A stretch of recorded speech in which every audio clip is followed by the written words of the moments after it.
kasih.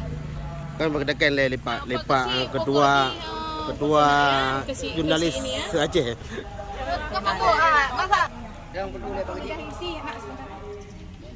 Oke.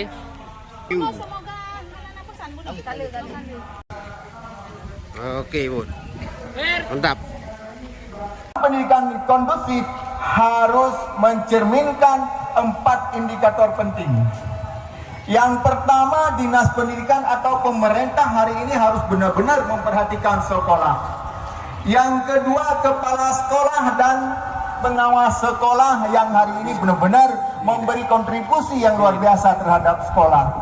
Yang ketiga, ada guru yang selalu dan setiap saat berada di ruang kelas memberikan informasi-informasi kepada anak-anak kita.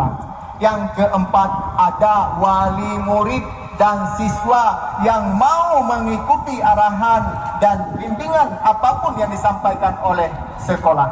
Bila 4 indikator ini sudah menyatu, yakinlah kita semua akan menggapai mimpi-mimpi yang hari ini dan yang disampaikan oleh Kanda Bang Is tadi.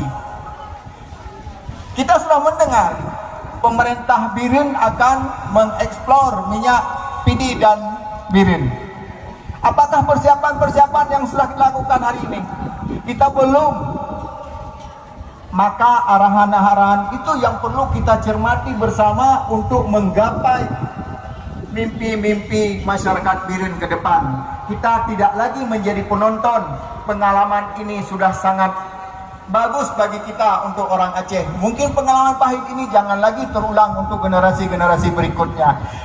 Ada tidak anak-anak yang mau sekolah studi banding atau pertukaran pelajar ke Thailand? Tidak lama, seminggu.